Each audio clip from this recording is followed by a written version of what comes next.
Welcome to Retire Smart with David Brooks. I'm Chip Maxwell. Well, David, we'll get to the news and everything else, but first of all, happy anniversary. Thank you. How Absolutely. many years now? 31 years Oh, Melissa and my I have goodness. been married, and Congratulations. so we're still stockpiling money under the mattress. Yeah, Yeah. Melissa's mattress money.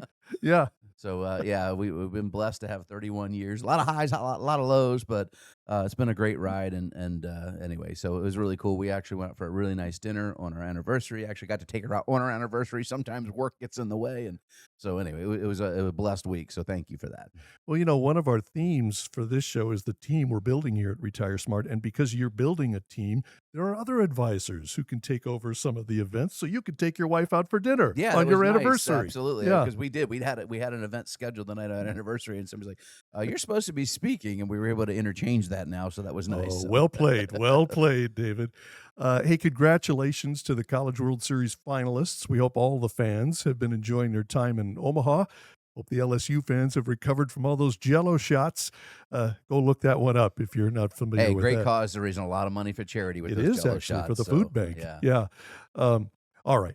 To the news we go, David. And you predicted this last time we were on the air, and it has happened. Here's the Reuters headline: Fed leaves rates unchanged, sees two small hikes by the end of 2023. Well, David, do you like this move by the Fed, and what does it mean for the markets? Well, I don't like it. I told you that's what they were going to do, and it was, not want to say somewhat easy to predict, but they telegraph kind of what they're going to do. And but as I said then, and I stand with that today. So that's over a week old news, 10 days old.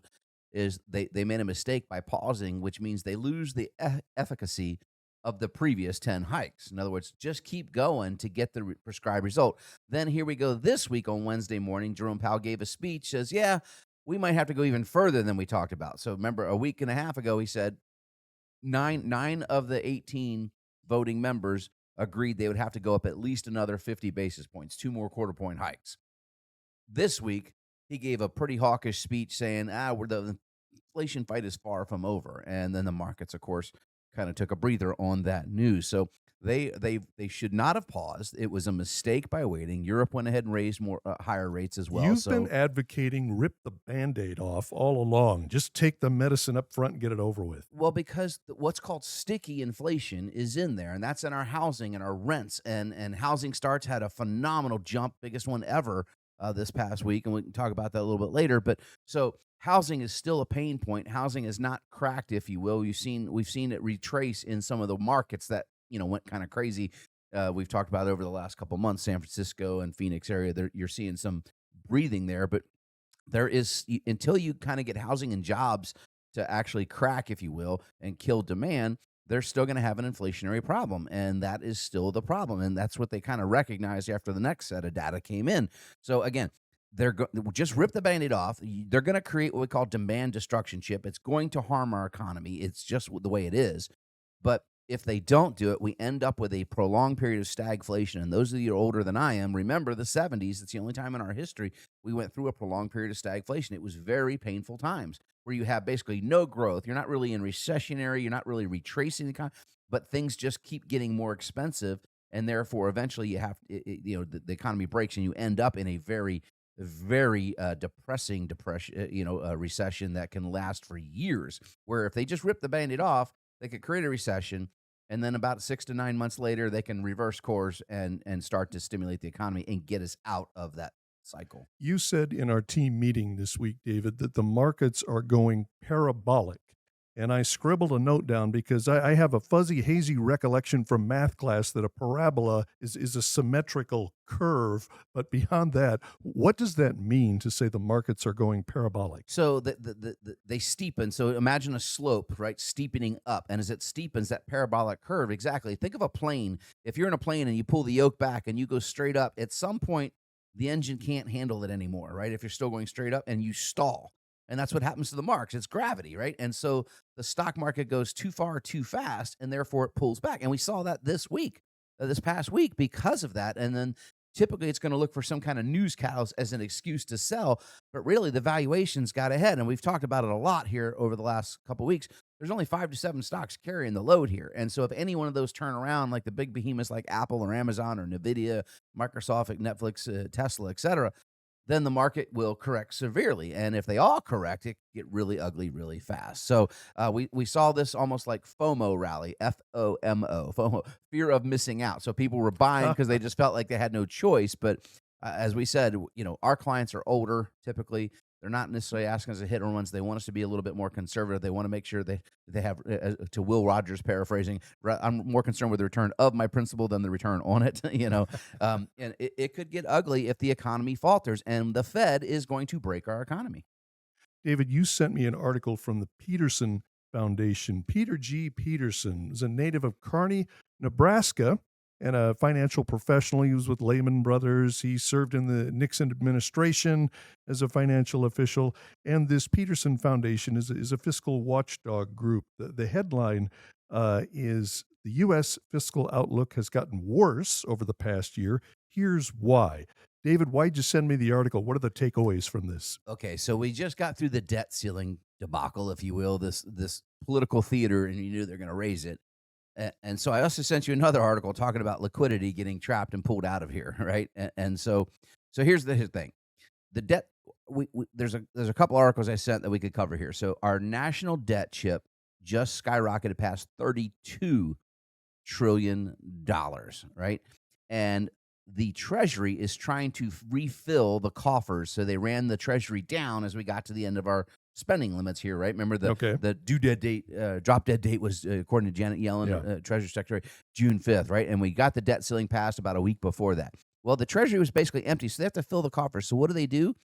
Well, they ring up more debt. This is why they had to have the debt ceiling taken care of.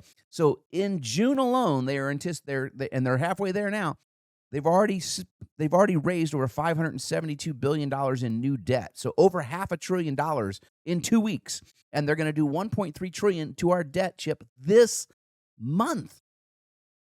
That's inflationary. And this is why the Federal Reserve is now in a hard spot, because if they keep printing money out of thin air, it's going to create some more havoc and more problems. And now that's liquidity coming out of the system. So there's a couple of problems here, Chip. One, you have higher debt, right, which means we have to pay more interest on debt, and interest rates are higher. So we're financing the debt at higher interest rates, which puts us further into a deficit spending mode. Number two, you're taking cash out of society when they finance this. So they sell T-bills, 2-year notes, 3-year notes, 5-year notes, 7-year notes, 10-year notes, 20-year, 30-year. They're selling $1.3 trillion of debt. That's $1.3 trillion in cash, Chip. They're taking out of the system from banks and putting it into the Treasury account to pay their bills. That means there's $1.3 trillion less in money supply available for the consumers to have access to. So if you dry up liquidity, have higher interest rate costs, and a slowing economy, that is a recipe for disaster economically. Like a fiscal death spiral.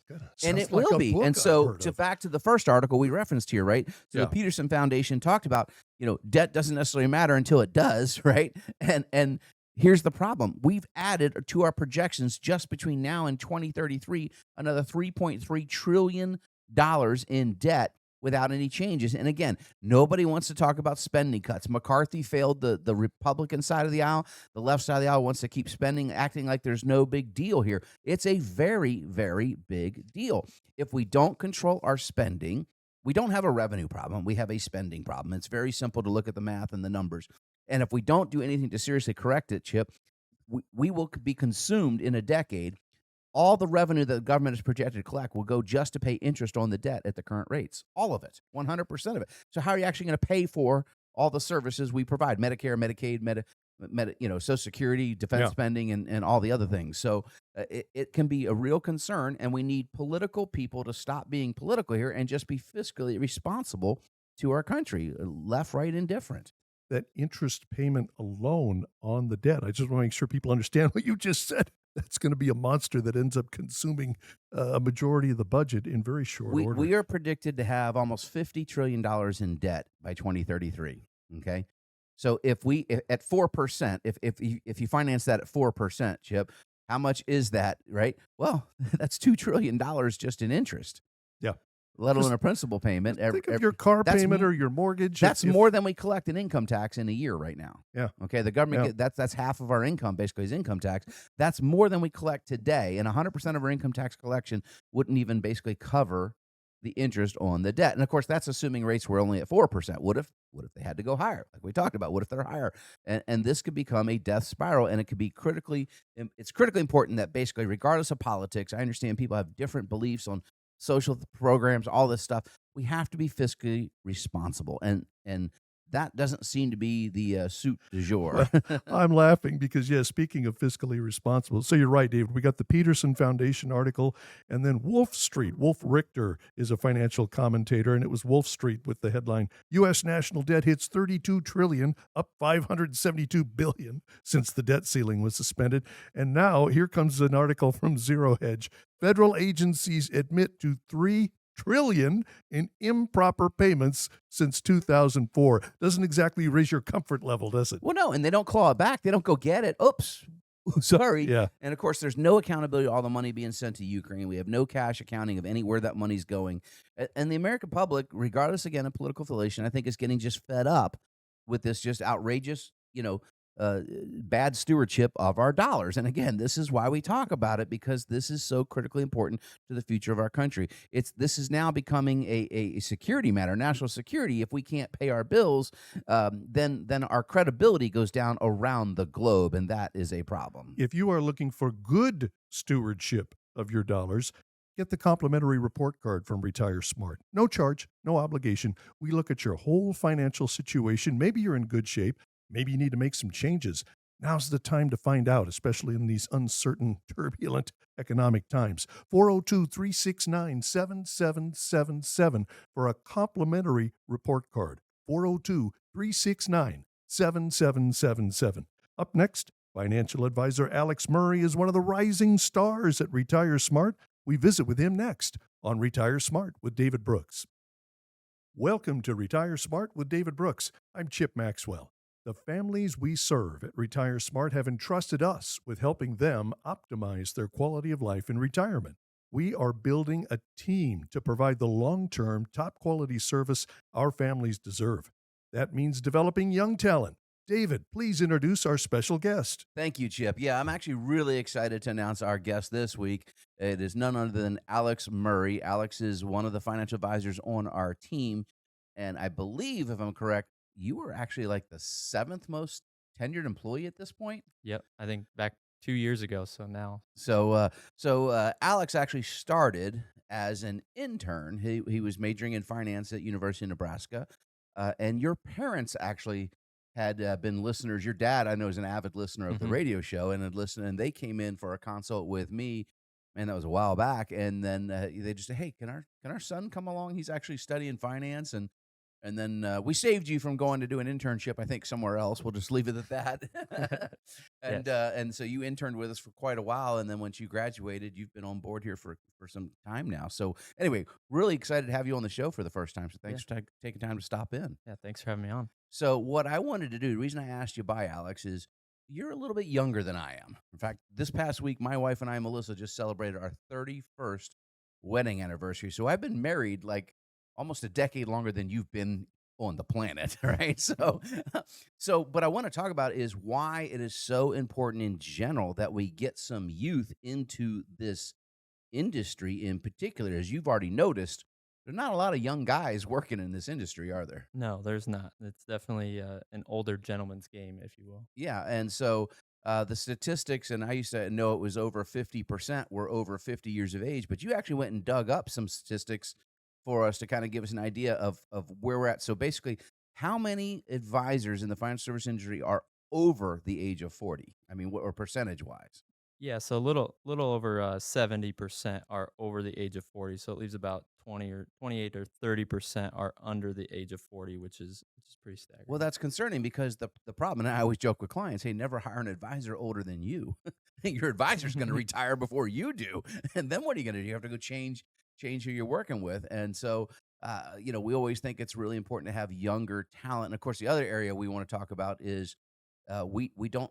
It's an old white man's game, and I'm just being frank, right? We don't have a lot of minorities in the business. There's a big effort now to push that in there, but also we're trying to get more females into the game as well. And do you have the stats there? I believe it's from the Certified Financial Planning Board that you're getting this information, right? Yep, these are certified financial planning board breakdowns, and over 76% of certified financial planners are male, and leaves about 23% is female. So, and if you hear on our show here, Dane Lawyer, one of our female advisors on the team, we're always actively looking and recruiting good female talent, simply because, again, our industry needs younger, needs more diversity. It's just the reality. But it's this old fogey brokerage, and I can tell you, I started in this industry. It was a couple decades ago, and it was like the old fogey bankers lobby. You'd walk in, all the dark wood, and literally the dress code. When I came in, they handed me a little green book, and I still have this book at home, and I could wear black wingtips or I could wear black wingtips. Those are my shoe choices. A black belt, and I was allowed to either wear a black, a dark charcoal, or a dark navy suit, and you had to wear suspenders and a tie. I mean, it was literally in this handbook. You dressed just like if you picture an old broker on Wall Street from a movie. That was the dress code. It was, I mean, it was that. It was just a strange world, but anyway, so it's a little more refreshing today. We typically are wearing suits in our office, or at least sport coats, but most of us are not wearing ties. If you guys want to wear ties, you can. I haven't put one of those on in a while. No, I haven't put Yeah. a tie on since we started working together. So So we may just make you do it then, just for the heck of it, just to force you to do that. So got to let these young guys know they're still not in charge. So let's just talk about your journey and learning financial planning from when you started school as a finance major, what you thought the financial industry was versus reality, as you will, as you've learned it now. yeah, so kind of when I started down the path of finance, I was, kind of thinking, this industry was just picking stocks and choosing the investments, and little did I know that that was just, 1/10 of what we do every day here. So Yeah, so I mean, and that's just it. There's so many people that think a financial advisor or a good financial planner is just helping them pick investments. Well, if that's all your gal or guy is doing for you, you might be missing out on a few things. So, and you've seen it from the inside out. Tax planning. In fact, you've seen some of the advanced planning we do under what we call A in our mm, smart proprietary process. Your grandmother, we had to do some estate planning for, and through some of the specific strategies we were able to implement, we were able to save your family, your dad and siblings significant dollars, right? yeah, that was a pretty significant inheritance that was just basically going to go to the government, and helps out a special needs cousin. So that was a bonus. That's awesome to hear. We always say it on the show, you don't know what you don't know. Now, the way we operate here at Retire Smart, and all firms are a little different, but we take these, we'll just call them younger financial advisors. They're in the business a couple of years, and like Alex, who's now been with us almost 3 years, kind of, he's been with us for a while. He's learning, but we don't just throw him out there and kind of, hey, go get him, kid, right? Mhm. So you get to get nurtured by a lot of experienced advisors. So talk about the experience for somebody young like you in the business here. Yeah, so I specifically get to work with Sean on our team, and it's nice having a mentor. Not only David as a mentor, but then that older advisor to kind of we work as a team and really get to work together, and I can go to him with any questions or things that maybe I haven't run into yet. Yeah, and so you've gotten a pretty good, I would say, a really wide breadth of knowledge now from. And by the way, when our young advisors come on board, we make them learn every department in the company. So you've had to learn how new business operates, our client service team, our marketing team. You've been involved in many of our events Hmm. that we do, and then of course, then exactly you get to work with one of our what we internally just kind of call a lead advisor. They're all licensed financial advisors. We have over a dozen now, but each one of our kind of main advisors has a young advisor or a protege working with them, so that the client has the confidence there's an entire team, and there is. And let's just talk about for what you see when these advisors have to present their potential planning ideas they have for clients every week. We actually have a weekly meeting where they have to put them up in front of all of us, and I will pick them apart, and we'll let you guys pick them apart. Some of the young advisors talk about what that experience is like and how it ends up getting the best plan for the client. Yeah, so it's definitely a great learning experience for everybody in the room because we're seeing a multitude of cases and different scenarios, and it can be humbling for those older advisors if a young guy brings up something that maybe they overlooked or missed. But that's what's awesome about this environment. They do. They like, thank you for pointing that out, and they do. We joke. Some of them have to eat a little humble pie. Like, why didn't I catch that? But that is why the team environment we think is so critical, because on just the tax planning alone, we have over 65 strategies we'll implement. and you guys are still learning them. And so it might be fresh in one of the classes I was teaching you guys, and you're like, oh, Mhm. you can try strategy 17. And the other advisor's like, oh, yeah, thanks for pointing that out. And of Mhm. course, they'll go rib you later, right? Why'd you Mhm. point it out in front of the group, right? So talk a little about just what you've learned when it comes to the relationships with our clients and how valuable it is for them to be able to come in and have the confidence in a team behind the plan. You sat in many meetings of all different kinds. Just talk about what that experience is like when you're sitting across the table for somebody who's basically entrusting us and our team with their life savings. Yeah, so it's definitely relationships are definitely an important part of what we do, and so seeing how the lead advisor is interacting with the client, but also building that relationship with the client, because a lot of times it's us doing the back end work, if you will, or working hand in hand with those clients. So it's important, but it's also rewarding to see the gratitude and be able to tell a client to go spend your money and go on a vacation because you've earned it, and that's pretty cool. It is, and I never thought this business when I got into it. When I first got into it, I was much like you. I thought, Hmm. well, we're going to analyze some stocks and we're going to pick good winners, and that's how we're going to help our clients. But you have to do so much more. And I never thought I'd have to twist so many arms or arm wrestle people to spend their own darn money on Hmm. things that we know they can afford. When we build a plan out and show them a written income plan to give them the confidence, hey, it's okay to do this. And are you sure? I mean, I just had that conversation this week, so Hmm. so that is really, really cool. So let's just, as we kind of come to the end of our time here, let's just talk about what you would recommend if any of our younger listeners out there thought about a career change. And we actually recently brought on one of our clients' kids who was in finance in a way, but in a very different field, and just moved over into this field as one of our younger advisors as well. But just anyone out there thinking in financial services as a career, what recommendations would you give them? I'd say, definitely do your homework and find a boss that will be a mentor to you and allow you to grow in your role. And even if it's a smaller company, you don't necessarily need the big name to succeed in this industry. And we've definitely had our fair share of growth over the years, and definitely wouldn't want to be anywhere else. Well, and one of the reasons I love growing town, it's fun. It's fun to educate. I love helping and serving more clients, and I realize my mission is to serve as many families as I can, and I can't do it anymore. So I Hmm. I, I don't personally take on clients anymore. I haven't been able to do that for a while. But as I spend my time educating and pouring into you guys as a team, we get to help more people. But we're building a stable, if you will, of talent, because one day I will eventually. I'll slow down. I don't think I'll ever really retire, but early in my career, people are like, "Well, what if something happens to you?" That was a fair question. Well, now we got a stable of 14 guys on board and gals to take care of you long after I'm gone, and that's what I'm trying to do is forecast a 100-year company here and let people know that it's we're here for the long haul for clients, and just having a stable of good talent like Alex here is really passionate to me to help us get there. But anyway, hey, we're out of time this week, Alex. I appreciate you taking the time to the first time on the radio show. I should have done this earlier. You've been on board a lot longer than these other guys with me, some of them. So anyway, so we'll look forward to having you back on here in the near future. Yeah, thanks for having me on. Absolutely. All right, Chip, what do we got next? Up next, you have questions. David Brooks has answers. Q&A is next on Retire Smart with David Brooks. Welcome back to Retire Smart with David Brooks. I'm Chip Maxwell. Into the Q&A we go.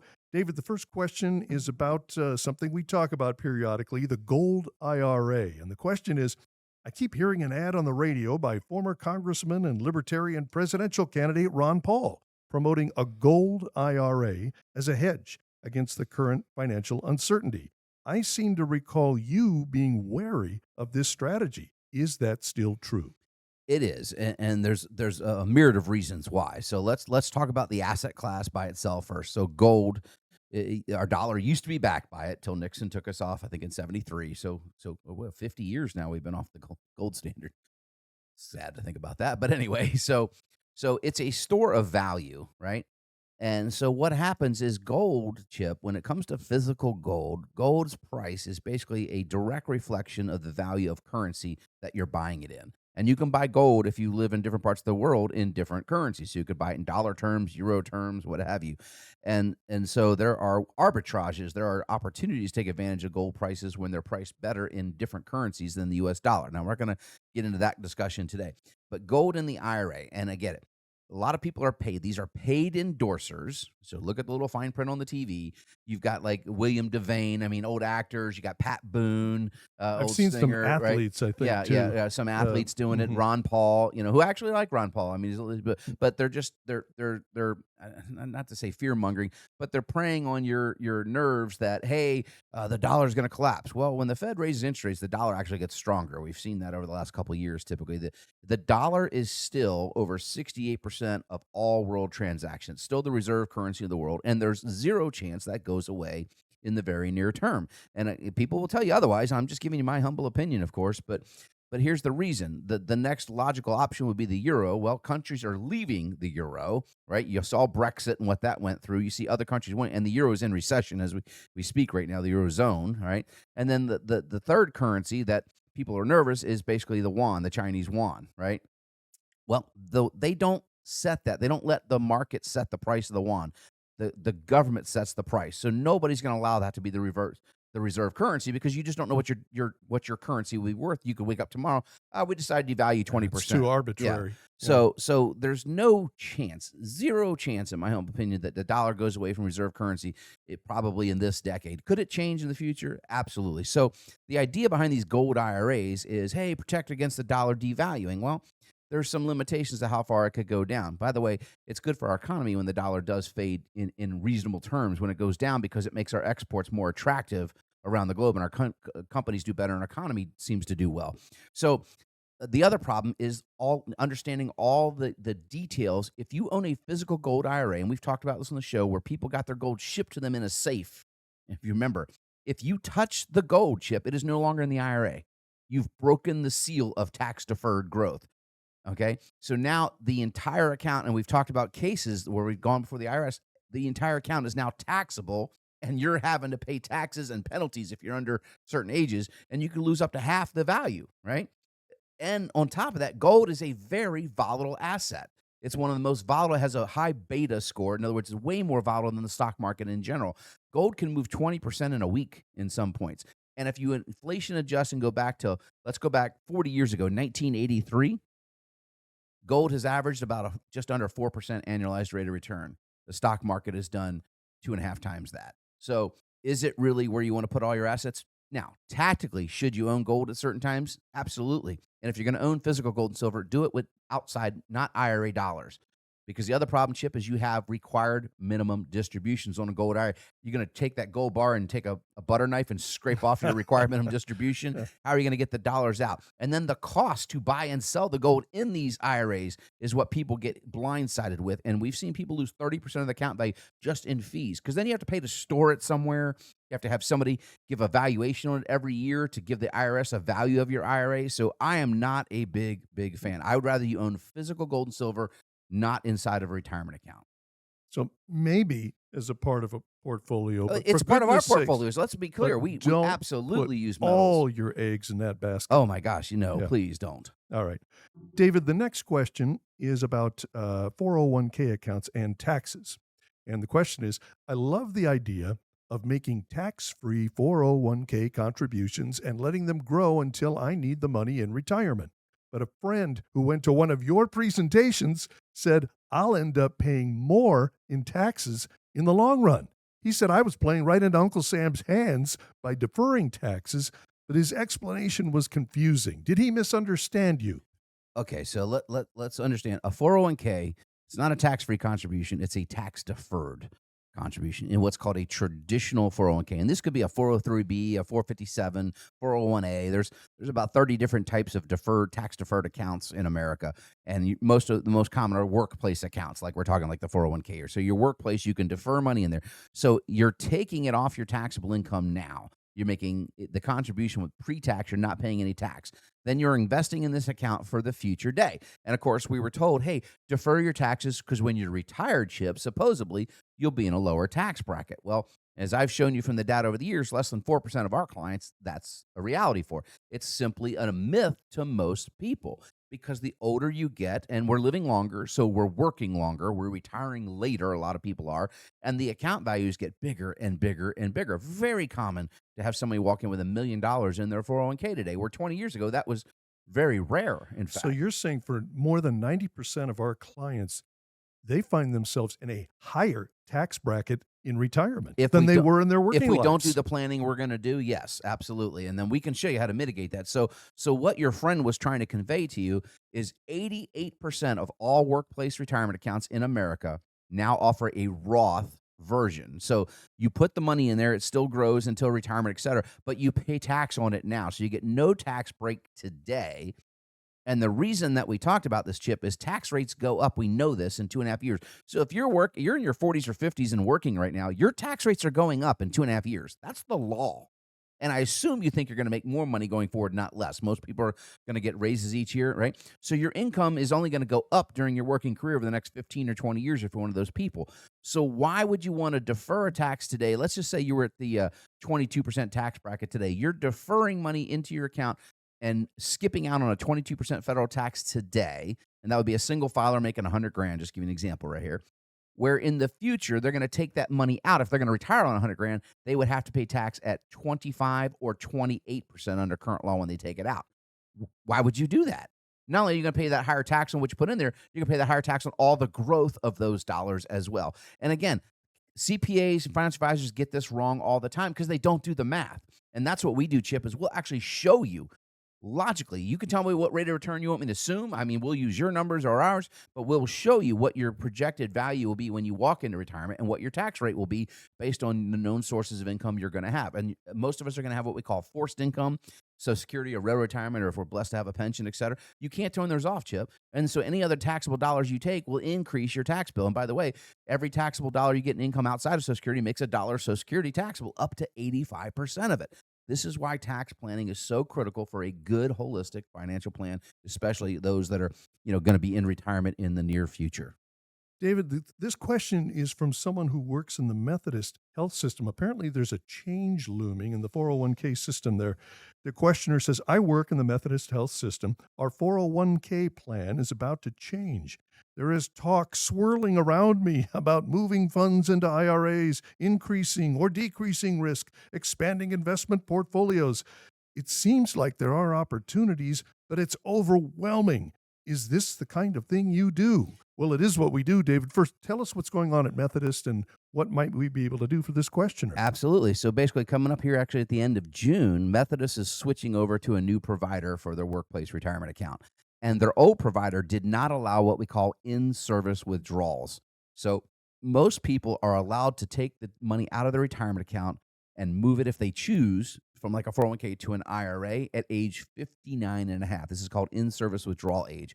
Not all plans allow this, Chip. So your plan has to allow it. Well, the new plan is going, from what we understand at Methodist, allows this, and because they're moving plans, you don't have to roll your old plan money into the new plan. Even if you want to stay employed there for the next 10 years, we can roll your old plan out into an individual IRA. Now, before we do this, we need to make sure it's the right thing to do for you. There's a lot of positives and there are some cons, right? Fee structure, all these things need to be taken into account. But the major benefit for most people, Chip, is what we just talked about from the previous caller. We could start to do some of those things like Roth conversions with those dollars now while we have the lower tax rates available, potentially saving people $100,000 or more on the retirement tax bill they're going to face because we have the opportunity to move those funds right now. So if you work at Methodist and have dollars in the old 401k system before you roll it to the new one, you may want to give a call and just set up one of those 15-minute calls we can do with one of our licensed advisors, just explain to you all your options, and there's a myriad of them available. But potentially, you could be saving tens of thousands of dollars, if not hundreds of thousands of dollars, depending on what the balances are. I know we have a client that we're working with right now that has well over 7 figures in one of these accounts, and the tax savings by able to do now versus before we thought we'd have to wait for another 4 years to retired is significant because we can move dollars at the lower tax rates right now. That is a crucial decision. David, how many of those openings do we have this week? So we have 6 of those open with our advisors, and I definitely implore you, if you work for Methodist, to take advantage of that so you know your options. So what you do to take advantage of this is call 402-369-7777 and schedule a 15-minute phone conference with one of our licensed financial advisors. There's no charge, no obligation. 402-369-7777 for a complimentary 15-minute call. Up next, ESG, Environmental Social Governance Investing. Tobacco companies must get hammered by the woke ESG crowd, right? Stay tuned. The answer might surprise you. You're listening to Retire Smart with David Brooks. Welcome back to Retire Smart with David Brooks. I'm Chip Maxwell. David, here's the headline from Zero Hedge. The ESG ruse continues. Legacy tobacco companies are posting higher ESG scores than EV maker Tesla.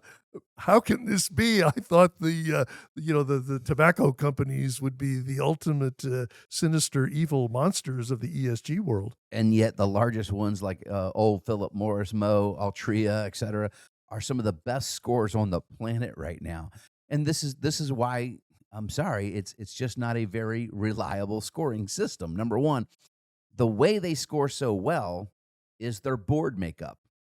And just so you know, if you're tired of companies kind of running out, and I know people call it woke, so I'm not to stay political, but they may be champion causes. It's because their boards are forcing them to do this, and this is how they score.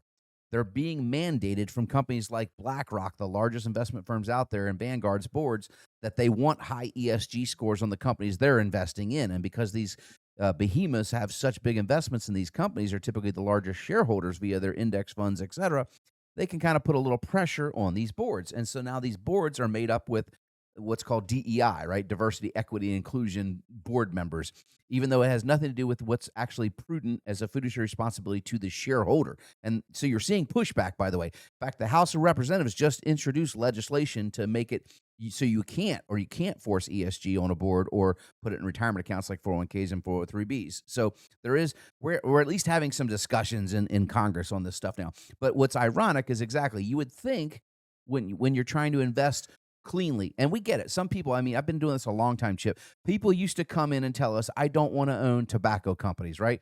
And you got to go back about 30 years ago when people all of a sudden woke up and realized, you mean smoking's bad? Right? I mean, we didn't know. They had doctors advertising Camel cigarettes and what have you back in the day. When I smoke, whatever it is, right? So smoking was the first big one, if you will, right? I was in the state legislature 20 years ago when Nebraska divvied out its share of a national tobacco settlement. Nebraska got 50 million, other states got hundreds of millions, and it was all because the evil tobacco companies, and they drove up healthcare costs for governments.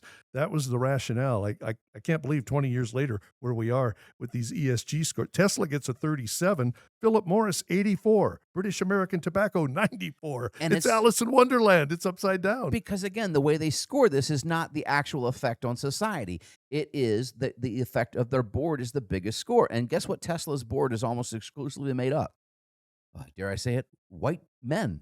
Oh, okay. Right? All right. So Okay. not that that's good or bad. I'm just telling you, that is a problem. All right. They look at the gender, the age, and the ethnicity of the board members, regardless of what the board member brings. Like, you would want to have somebody with a financial background on your board, some with a marketing background, some with a generalization in the industry your board was serving, right? You would want to have experts on your board to give you a good, diverse, basically sounding board and people to advise the board on how the company should go. But that's not how these boards are made up today. These boards are made up to score for ESG, so Philip Morris and these companies can then go do what they want just because they have board people on the board. And so that just tells you that it's a joke, right? Because Tesla, which would like to be, let's face it, Elon Musk is trying to be green as he can be, right? EV vehicles, solar technologies, etc.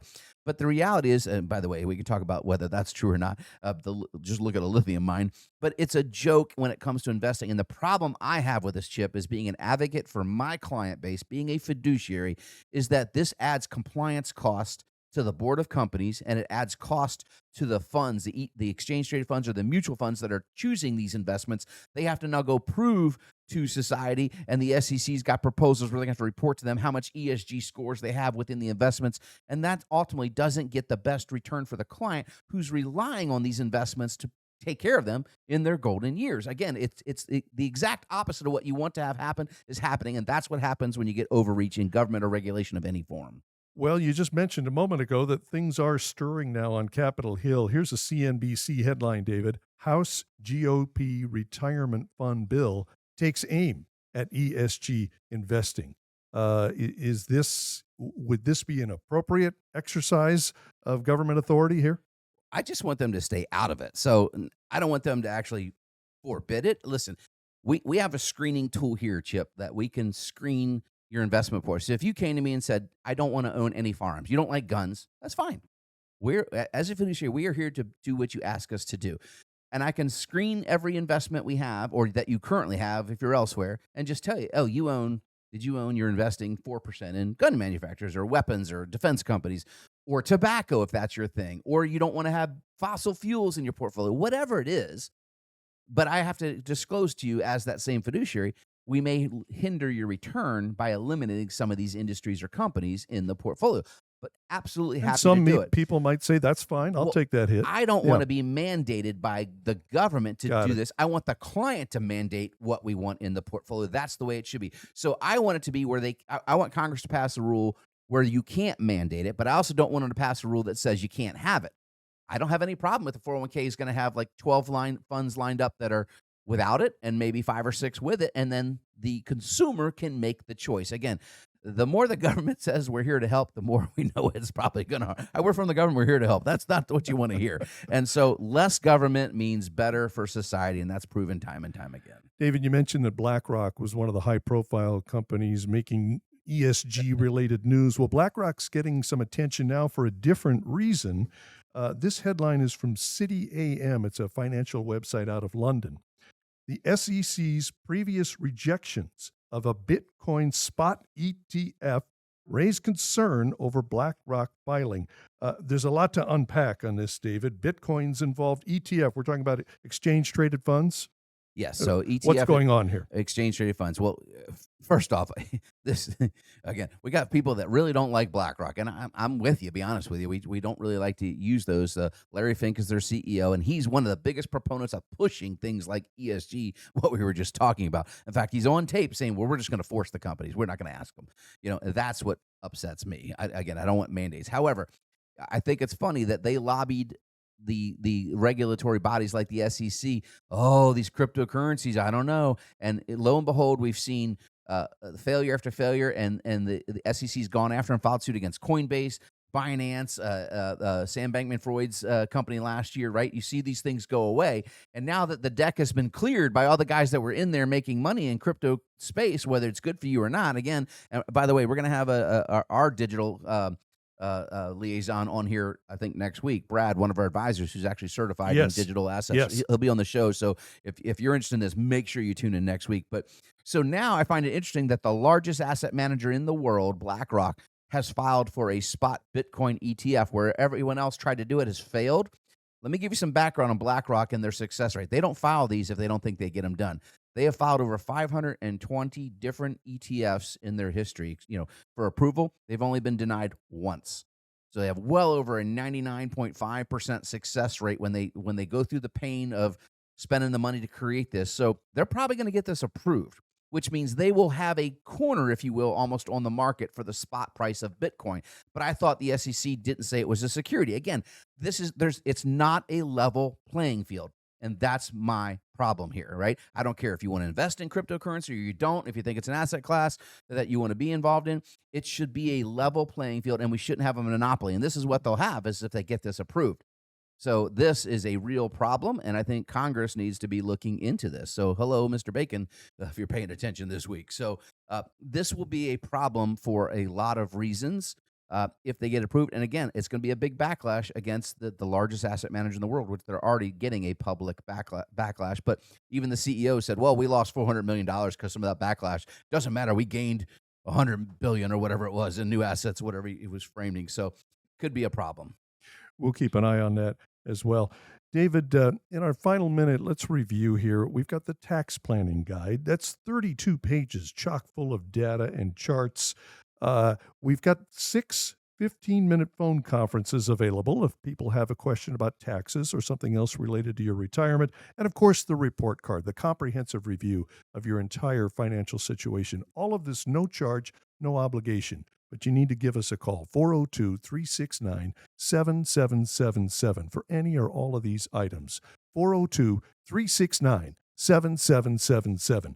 David, bring us home. Hey, I'm glad for the economy and the boom we had from the College World Series here. So hopefully next week we can get back to going to any restaurant you want with all the lines. So have a blessed and prosperous week. We'll talk to you next time. Thank you for listening to Retire Smart with David Brooks. I'm Chip Maxwell. For David Brooks and the entire team at Retire Smart, have a great week.